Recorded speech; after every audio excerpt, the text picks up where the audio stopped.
We can't expect the Medicaid regulators to sit around and say, well, should we increase the rates? You've got to be the voice down there. You've got to let people know what's going on in our industry. It's something that we talked about probably 2 years ago at our user summit. This year, it's through the voice of the patient. Sometimes we're not hearing what our patients are saying. We can see them.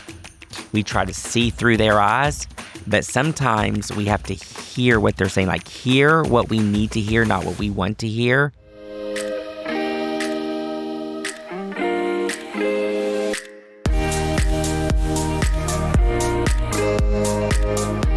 I want to say thank you. Welcome back again to another episode of the Leadership Lab with Asbel Montes. And today I have a very, very special guest, Kim Godden. And before I introduce her, I'm going to introduce her personally because I've known Kim.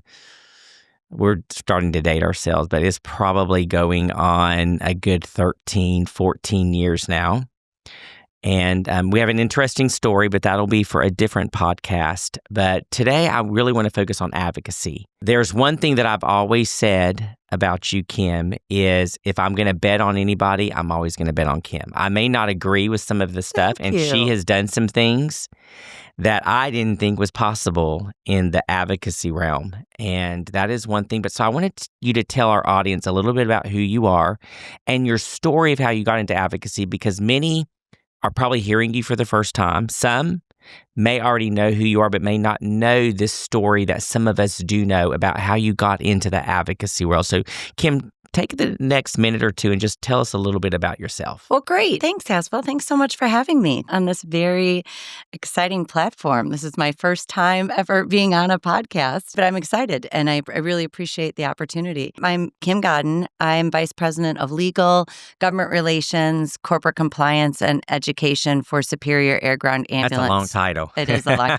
I kind of cover 4 areas. You're right. Vice President, but I cover 4 areas. And it's kind of nice because all 4 areas kind of work together. Obviously, I'm a lawyer, so legal, I oversee the legal offices for the 5 states we operate in. So we have 5 separate companies, more than 5, but 5 ambulance companies, Illinois, Indiana, Michigan, Ohio, and Wisconsin. So I oversee the legal office, but as you know, if things don't work well, if there's a law that doesn't make sense, whether it's through litigation, through contract, through a regulation, I can see it on the legal side.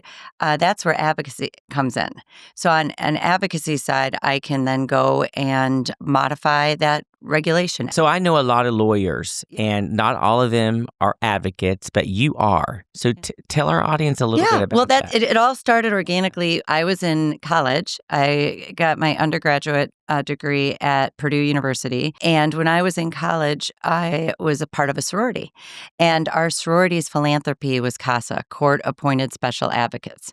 And what CASA is, and it's a wonderful organization throughout the country, and it's an advocacy group for victims of child abuse and neglect. So in a situation where a child is abused or neglected, obviously the state, we're all familiar with Child Care Protective Services, the state will intervene, but CASA advocates will be assigned to a case and look out for the best interests of the child.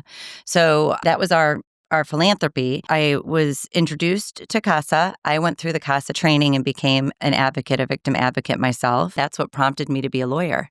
Because with CASA, you advocate for the child, you interview all sides, and you make a recommendation to the court on what happens with the child, whether there's reunification with the parents, what is the best interest of the child. That's when I pivoted, decided to go to law school, and which led me to, after college, I worked for the Attorney General's office as a policy analyst for crime victim services because I was a victim advocate, and put myself through law school while I was working at the Attorney General's office. After I got my law degree, I ended up working my way up, and I was the bureau chief for the Crime Victim Services Division for the state of Illinois. In that role, I represented the state in, crime victims hearings, still worked closely with victim advocacy, but was also, our department really spearheaded all legislation impacting victims throughout the state of Illinois. During my tenure, I testified whether it was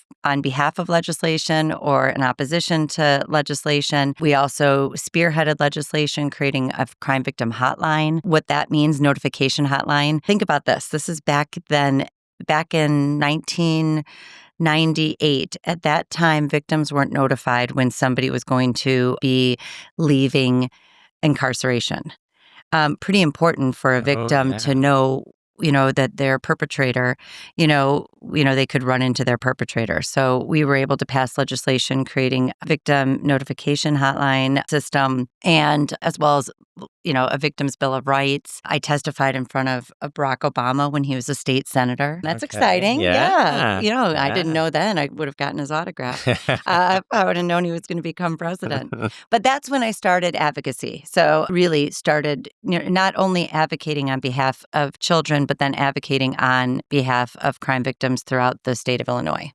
And I think that's important for people to hear that story as we get into our dialogue and discussion today, as we talk about advocacy and healthcare, specifically as we make it a little more nuanced into discussing, like, how does this work in the pre-hospital space? Sure. I often say, and I know you've heard this before, I often say that, I still feel oftentimes that I'm still fighting for the little guy. EMS, is an often forgotten part of healthcare, but yet we're such an important part of healthcare.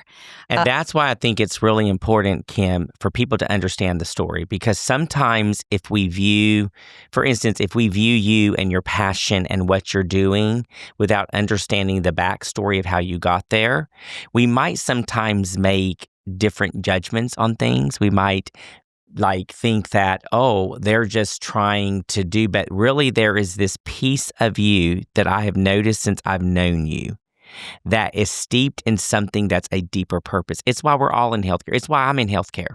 Yeah. I could be much more successful working in a different widget business, but there's a reason that I have an affinity for pre-hospital care and for the EMS sector, because I do sometimes feel like we're forgotten in the whole healthcare continuum, and we see it all day long. And I think that is a core piece of what makes you. And so understanding why you got to this advocacy as we start this dialogue, I think is critical for people to hear. And I know we took a little bit longer to talk about that before we get into the meat of probably what people really want to hear about is to understand the why. Yeah. Why that makes you, why there's this passion that you've had since I've known you since 2010. Yeah. Thank you. Thanks for recognizing that. And I it is EMS, not just only our industry, but the men and women who are on the front lines, that's why they are in those positions. If you meet a paramedic or an EMT, they're in that position because they like helping people. They like being a part of patient's life. Whenever I meet a new class of EMTs or orientation, I just say, oh gosh, I already know you're good people because you're choosing a career that's helping people. And much like you work in, another company, you could make more money, EMTs and paramedics, same. It's a calling. And it truly is, because they don't do it for the money. So let me ask you a question. So you went through this history. You worked with CASA, you worked with victims, you worked with the AG, you did a lot of stuff in that sector. When you got into healthcare, and I think your first entrance into healthcare was through the EMS space, working for a company called Superior Air Ground Ambulance. There's some history there. But talk us through what you saw when you entered through your lens of advocacy into healthcare, specifically this arena. Well, when I first joined Superior in 2007, and we in the states that we operate in, but in Illinois, we're one of the largest, if not the largest, private ambulance provider. And as you know, much of our industry is comprised of small mom and pop providers and individuals who are doing everything. They've got a long title because they're not only, out in the field working with patients, but they're handling billing and doing everything they possibly can. When I started at Superior, my boss, Dave, had said, hey, you know what, if I don't take the lead and advocate for our industry, I can't expect, my colleagues in the industry, me having the position, I have the ability to have this platform. And so we started really working together, building a coalition in Illinois through the Illinois State Ambulance Association, which I'm the current president right now, which, yes, I don't know if you know that. Yes, I was unanimously nominated and voted in by my peers. Congratulations to you. Which is exciting. It's a wonderful group. Illinois, like many states, we've got rural, we've got urban, we've got so many different ways that EMS is provided, and it's wonderful to represent them. But back in 2007, Dave said, well, we've got to, if we're not advocating, nobody's looking out for us. And you know this, we can't expect the Medicaid regulators to sit around and say, well, should we increase the rates? You've got to be the voice down there. You've got to let people know what's going on in our industry. And you and I actually were in D.C. once. Remember when they called us budget dust? That's yes. Exactly right. And that is, I refer to that a lot because we were in a meeting, Asbel and I were in a meeting, and as you recall, we were talking about the extenders, I think, and somebody said, oh, well, you guys are just budget dust, less than 1% of the Medicare spend. And that was so eye-opening to me to realize that we are really forgotten. We're a forgotten part and when of you healthcare. Think about that, this is a good point for people that are listening, because sometimes, and this is what we keep talking about, and if you've been hearing my podcast, I keep talking about this hero and guide.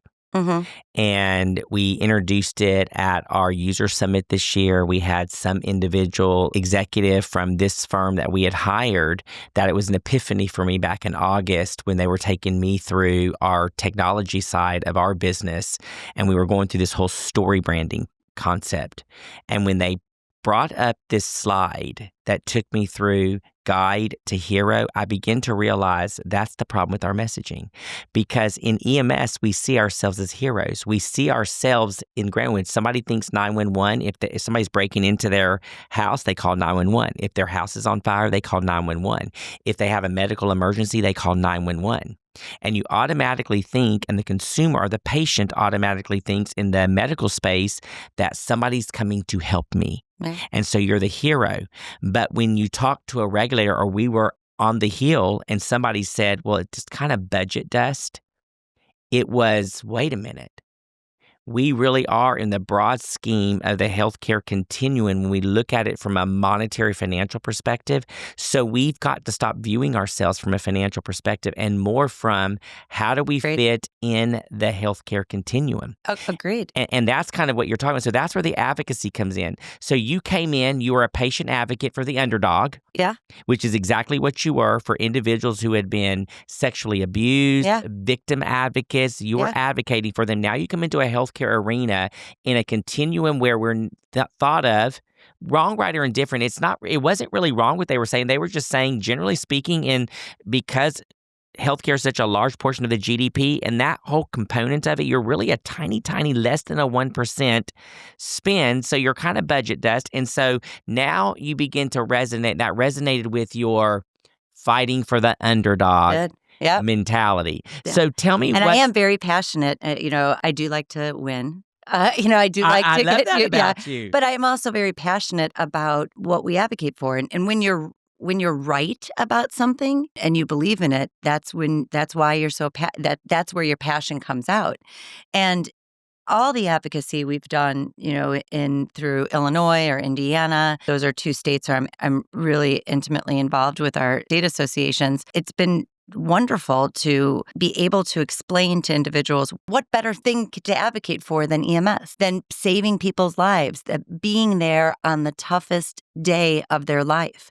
I mean, if somebody is in an ambulance, they've got bigger problems. That is correct. So I think the one thing that's misunderstood in EMS, when the patient, and when you look at this through the eyes of the patient, when they think EMS, whether we like it or not, they think lights and sirens, loud, coming down the road. You move over to the side, especially if you're in a southern state. Sometimes in some states, they don't have the same right where they actually just let the 911 provide. But what's misunderstood is that there's other components of ambulance and healthcare that is given for individuals that are required to be what we call mobile healthcare on wheels. Yeah.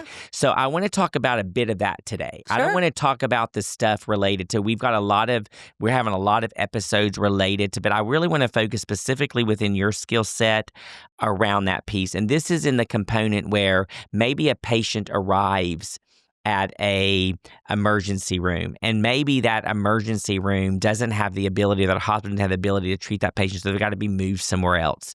So I want to talk through that because I do know that you have a lot of background in this, a lot of background in advocating for this. So talk me through when you entered in, specifically from that lens. We're going to talk about it from that lens. I want to talk about specifically for the rest of this episode about that, and then what we can do from advocacy as we treat patients, as the pre-hospital care community treats. So I want you to bring us and bring our audience through that process and what you noticed when you entered in, and some of the work that you've been doing, some actually great yeoman's work that you've been doing. Well, as you pointed out, 911, has an obligation. They're taking somebody to the nearest hospital, right? Most times might not be the most appropriate.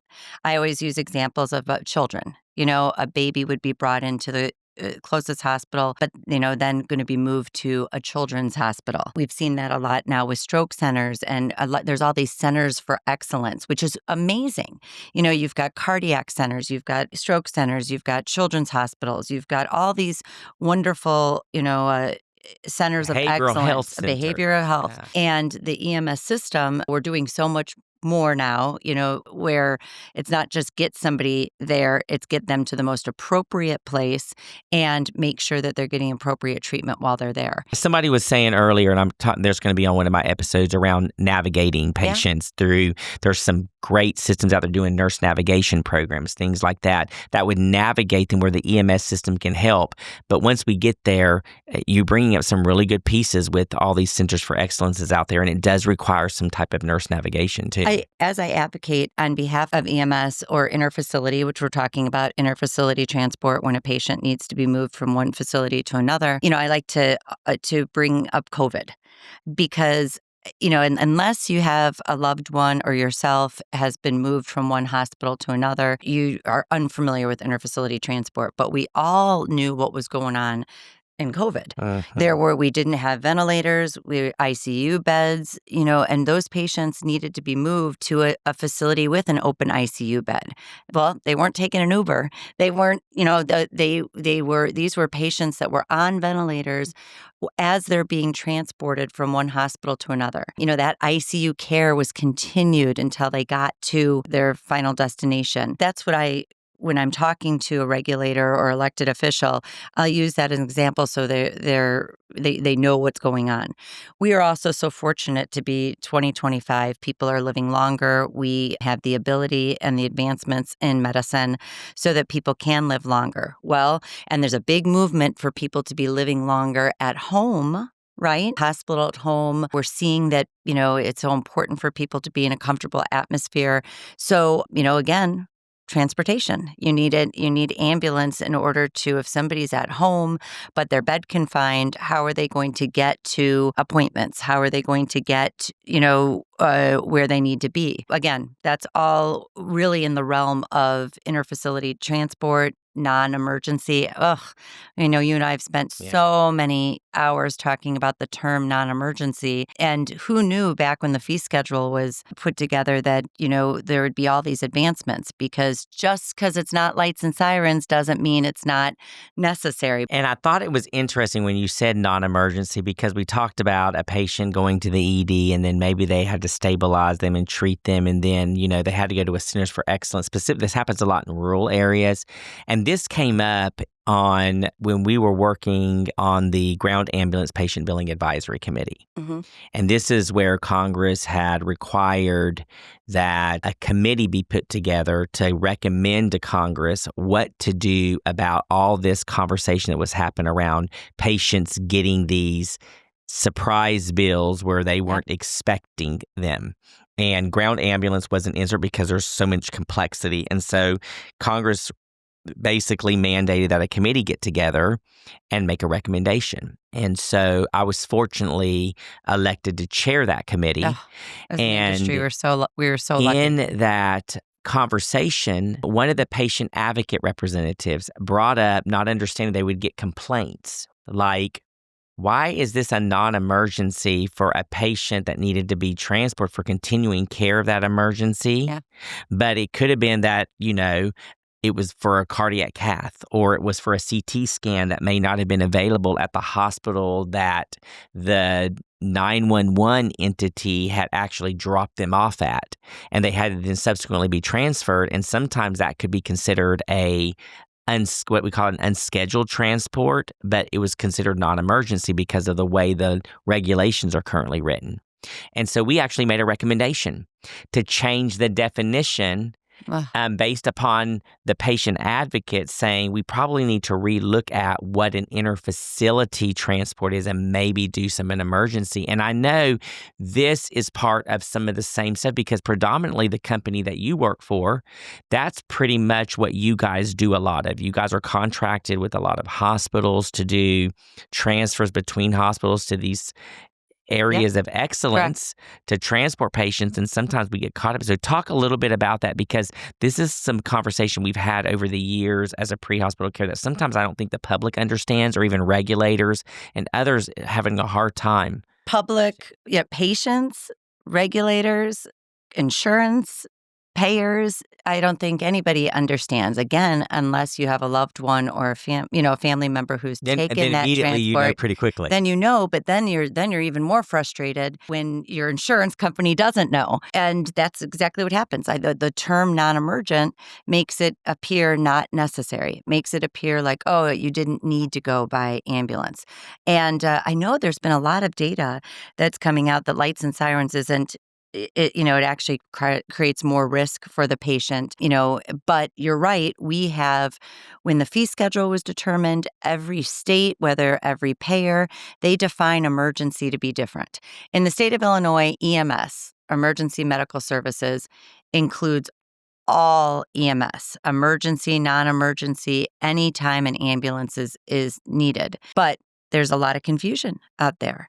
You've got a lot of insurance plans that will only cover emergency transport, right? Right. Or they may define it a little different because prudent layperson's definition may be or modified a little emergency bit. needs to come through only emergencies deemed to be anything that only comes through the 911 system. Yet we have got, the example that you said, somebody goes in to the ED and then needs to be moved, to a cath lab. I mean, who's going to say that's not emergent? That the outcome, that patient's outcome is dependent on them getting to the hospital that can actually take care of the blockage. So that has been an area that I've personally been involved in through the state of Illinois. When I first came to the scene at Superior, this was our first issue, our coalesced against, that we worked together with and coalesced around, was regarding non-emergency. The state of Illinois' Medicaid program had a non-emergency NETSPAP, it was called, the non-emergency transportation system. And all of a sudden, all of us ambulance providers were getting denials. And the denial would say, ambulance wasn't necessary, yet there was no criteria and no appeals process. Fundamentally, that's just fairness, right? Yeah. You can't give somebody a ticket for speeding unless there's a speed limit. You got to know what the criteria is. You got to know what the criteria is. So as an association, this was the first issue that we worked together on. And as you know, if an individual company, an individual provider goes in and talks, it's easy for regulators and elected officials to dismiss that. But when you've got an industry, a coalition, an association, when you've got everybody agreeing, that while this needs to be changed, it's hard to ignore. So that's exactly what happened. There were all these fits and starts where companies around the state had been trying to go in and say, wait, this doesn't make sense. And once we got together, our first piece of legislation was to something so fundamentally American, was to give an appeals process. That was it. Just give us an opportunity to appeal. And then once we had an opportunity to appeal, right? Then it was, okay, let's set the bar. We created legislation. We actually self-regulated ourselves. We created the regulation that said, let's put together criteria. And we had a working group with Medicaid, with nursing homes, with hospitals, the ambulance industry, and we talked about what is the criteria for a patient to need non-emergency ambulance. You know, made it crystal clear. That was so helpful because ambulances don't ride around picking people up like taxi cabs. Somebody calls and orders the appropriate level of transport. The physician, when somebody is going to be discharged or moved from one hospital to another, that physician is saying, all right, this patient is on an IV. This patient needs XYZ during the transport. And it's because of those elements, the appropriate level of transport is provided, whether it's advanced life support, basic life support, what ancillary services are provided. We need to know that to provide good care. And I think that's point because I want to hold you right there because I think that is a critical element of discussion that's happening in our industry today in the pre-hospital care space, specifically if you are doing transfers that happen from hospital to hospital. That currently, for instance, if you are transporting a Medicare beneficiary, so if you're listening and you have Medicare and the doctor orders for you to go by ambulance from one hospital to the other, there is some medical necessity criteria that if the paramedic gets on scene or an EMT gets on scene, they can actually contradict what the doctor says by saying, my eyes tell me they don't need it because Medicare's guidelines indicate it doesn't look like you should go by ambulance, even though your physician ordered it, who's been working your care. Now, I brought this up to a few doctors that work, I'm not going to leave them unnamed, but they work in government and they work on advisory commissions and stuff like that. And they were mortified when their first question to me was, what do you mean that a paramedic can tell me that I cannot order an ambulance when I know the care of that patient? They were very upset about that an EMT should not be making clinical decisions that supersede and override. And they brought up the example of if I order some type of prescription for my patient and they go get it filled at a pharmacy and the pharmacist says, I'm sorry, it doesn't look like you need this, right, and doesn't fill it, that's an issue. And that's kind of what we're in. And you did some very novel things in Illinois to make this form as you work through prescriptive. And it was subsequently done in the state of Louisiana as well. So talk our audience through exactly what you did, because there might be some people that don't understand what's happening there and others, whatever, because I really feel like that's a window that we should probably talk about as an industry to make anything that a doctor orders should be prescriptive. Right. And not just a paramedic overriding the doctor, it also the payer overriding what the doctor ordered. And so that's when we started developing the criteria, it was, okay, now we've got the criteria. All right, wonderful. This criteria is something we all agree on. And, as you know, a patient's condition might change, right?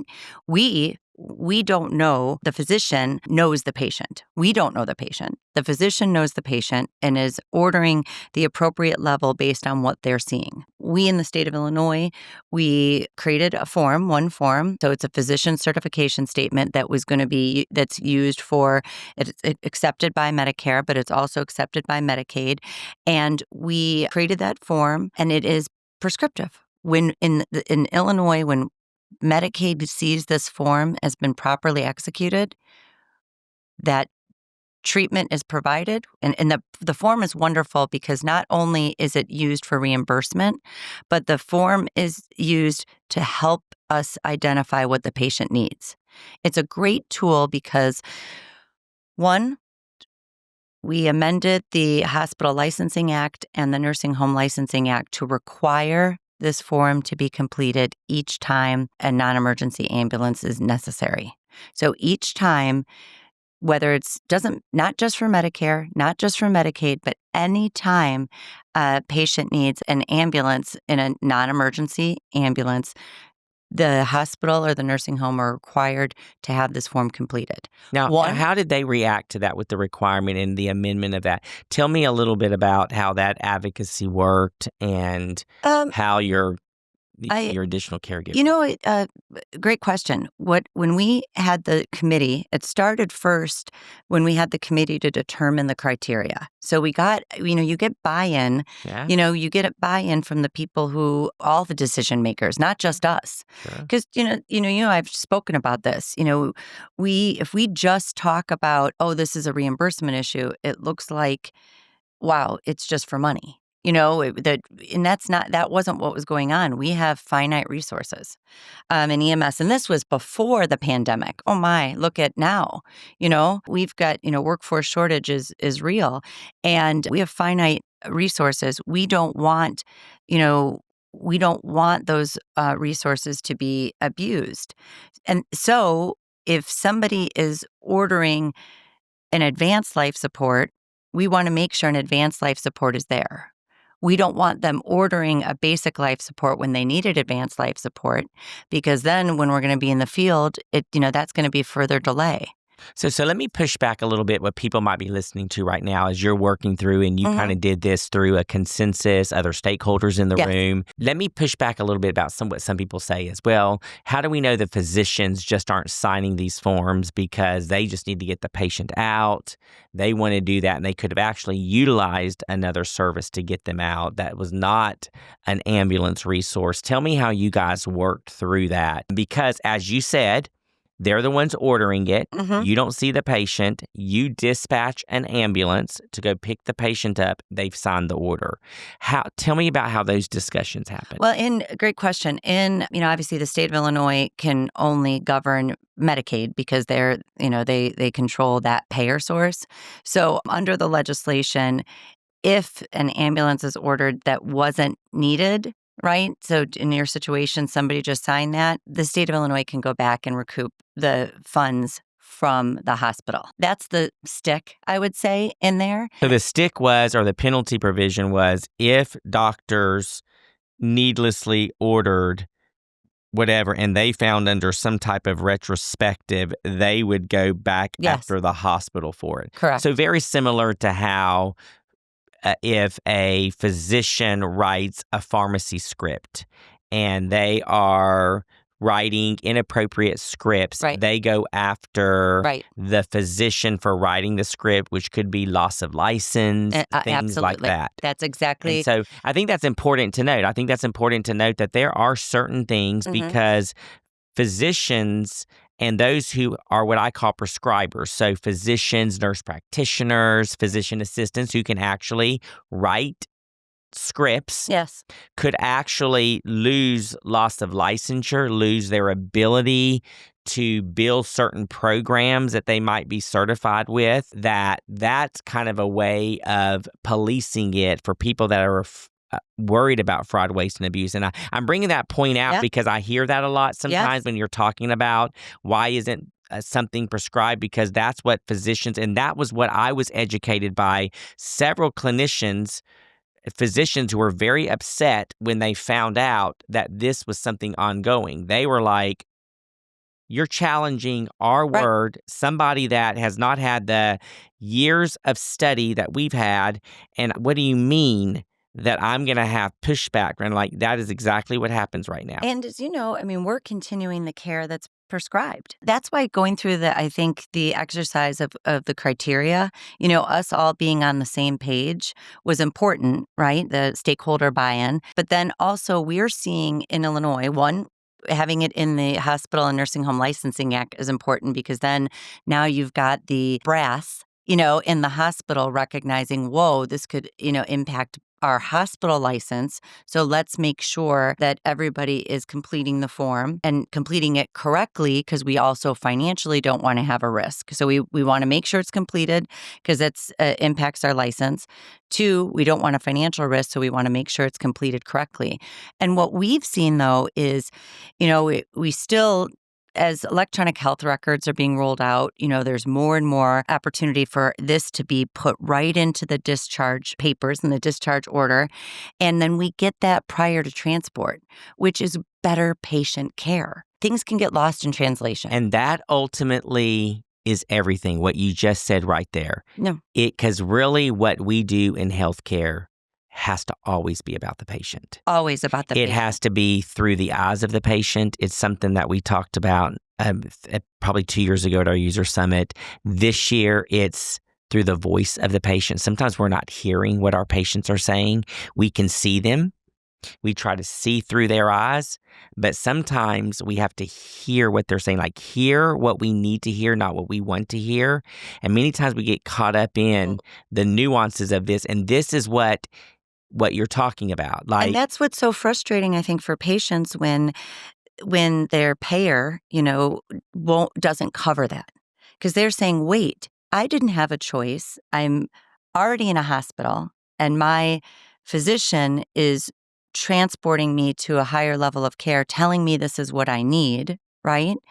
And now my payer's saying, well, wait, we're calling into question what the physician ordered.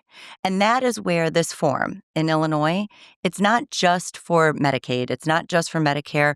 It is great to have this form because then we can go back to the commercial insurance. We can go back and say, this is the order.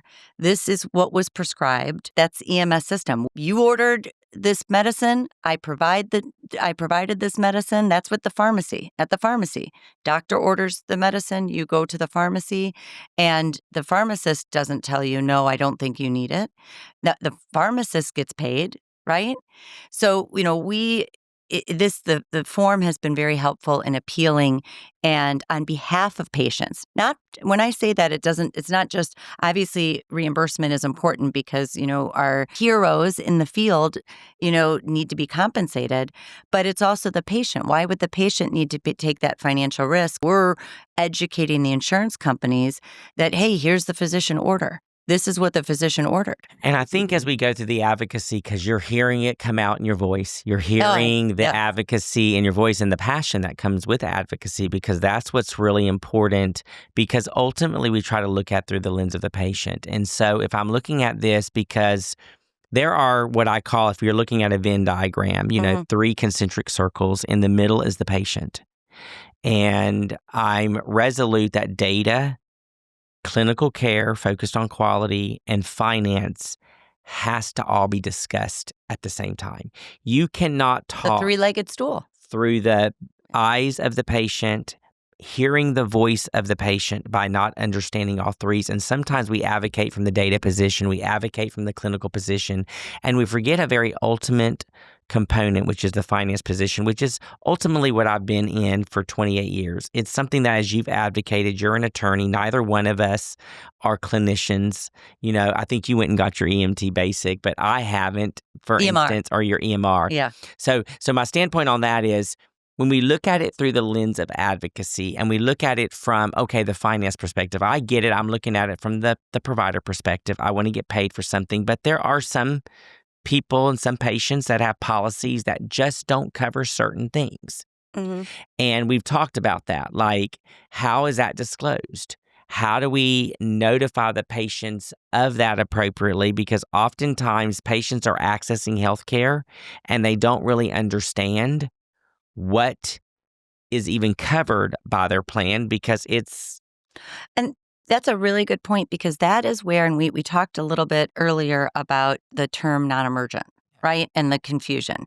Payers, they don't understand what non-emergency ambulance means. We've heard it several times. Yeah, the world now, there's such a growth of non-emergency medical transportation to get people to doctor's appointments. Ambulance gets confused with that, right? Yeah. What this prescriptive PCS, the physician certification statement, the prescription, what it does is it gives the patient an opportunity to say, no, insurer, you are saying you don't cover that, but really this is not what that is. Do you know what I mean? Yeah. This transport is something my physician ordered, and it was, integral for me to get to the stroke center so that I walked out of there in 2 days versus me being at a rehab hospital for the next 3 years. And that having this prescription has been so helpful. One, making sure we're providing the right care. I also feel like it's really been a good tool for the facilities, for the hospitals, for the prescriber, because they can stop and think. Well, it gives surety. It gives surety, but they can stop and think, okay, this patient needs this, this, and this, and is writing it down. And as you know, us in the field, we know how EMS is set by protocols, that you could have a medical doctor in one area covering an EMS system who is comfortable with this level, a basic life support performing, these interventions, and in another world in the same state, in another county in the same state, that Something medical totally director different. wants an advanced life support ambulance to provide those same. So this gives an opportunity to write down exactly what's needed, make sure we're following the algorithm of what level of service is appropriate in that EMS system, and then also, educating the payers. So let me ask you this, and as we're winding down here towards the Mhm. close of the podcast, I want to talk about one thing, and we can't solve all the world's problems. This is just starting a discussion. And one is around the administrative burden, because the reason why we've talked about a prescriptive PCS is it may take out some of the administrative burden of chasing dollars, appealing stuff, going through numerous whether you're having to sue, using attorneys, it creates and increases the cost. We're talking a lot about cost right now in the healthcare system in general. This is what the Department of Government Efficiency, or what people know as DOGE, under this administration is looking at, like what's driving up the cost of care. Is there waste and abuse going on? Is there an unnecessary administrative burden? So talk to me about, from your perspective in the next minute or two, and then we're going to ask for your last thoughts related to the administrative burden and what you thought working in Illinois with Medicaid in a prescriptive form. Has this taken out some of the administrative burden from providers relative to that in some of the work that you're doing now? I think it is taken away burden from everybody involved. One, from the facility side, right? Again, as I mentioned, electronic health records, this form can be right in the electronic health record. From your company's perspective, and I'm going to ask you just to nuance it down to be a bit more specific, tell me exactly what you saw the administrative. What was it before, and then what's it kind of now that you're seeing in your own company's work relative to that? Less appeals. We are able, and not just for Medicaid and Medicare, right? But one, administrative burden for having to chase, and make the requests. Medicare requires us to ask for a PCS, do a proof of mailing. Now we're able to get it up front. So that reduced that administrative burden on our end. And that was just based upon what you did on the Medicaid side. So it also helped you on the Medicare side. 100%. Because now we're getting it. I would say we're in the high 90s of times that we get the PCS, prior to transport. So it's getting the PCS prior to transport, so we avoid that administrative burden of chasing it for Medicare and Medicaid. Second, it's also reduces appeals, the need to actually appeal when something is not paid, and it streamlines when we do appeal. On the commercial end, if somebody, if the commercial says nope, we're not covering this, or we're covering it at this level, this prescription is something we can send over and say, this is what the doctor ordered. This is what we provided. And that's really compelling. Also, on behalf of the patient, educating the patient of, this wasn't, sometimes the patient, as you know, it's so wonderful that a patient, is able to, after a healthcare crisis, be able to call us, right? That's great. But they get upset when they get a bill, right? And this is a tool to help them, help us explain to them, hey, this is what's happened, and let us work with you to make sure that this gets paid. So let me ask you this. This is really good. I'm going to kind of leave it at that, but I want to ask you for one thing out of your career since you've come into healthcare, doing advocacy work. What is the one thing that you would leave the audience with that's probably been your most epiphany moment, or that moment that said, this is worth it, what I'm doing? Do you have one of those moments that just sticks out in your mind? I mean, I know I'm there's putting you on the no, spot no, because you no. probably have many. There are a lot of moments. I mean, when we started the podcast and we talked about the areas that I cover, legal, compliance, government relations, and education, I'm really inspired right now where, the workforce shortage has really given us an opportunity to increase diversity in EMS and to create apprenticeship programs. That's something that, that advocacy is wonderful to be able to explain to legislators and elected officials, like, look at the meaningful transformation we're bringing to individuals' lives. But I would say under COVID. Under COVID, when I had the opportunity in Illinois, a good friend now, but to work with the deputy secretary of HHS under COVID. As an attorney, him and I had worked together on an audit that we prevailed and won prior to him going back into the administration. But under COVID, during that audit, he learned a lot about interfacility transport because he was the attorney that I hired to work on an audit. And so he knew all about interfacility, all about the non-governmental 911 EMS that is being provided throughout the country. And when the first tranche of money was coming out to all Medicare providers to get us through COVID, he was able to, his the worker bees at HHS said, "Oh, we don't have to include ambulance in these direct Medicare funding streams because they're already received the money through their units of local government. It's one and the same."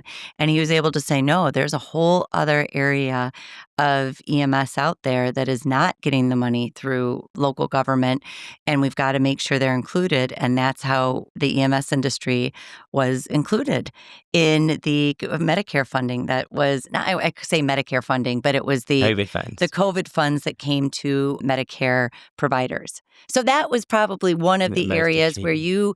one, passion, had I not been so passionate in that audit and working with him and him fully understanding, whether it's an attorney or a lobbyist, I want to make sure that the people who advocate on behalf of our industry or my company, the company I work for, are as passionate and knowledgeable about what we do. And that was a perfect opportunity that impacted EMS providers throughout the whole country.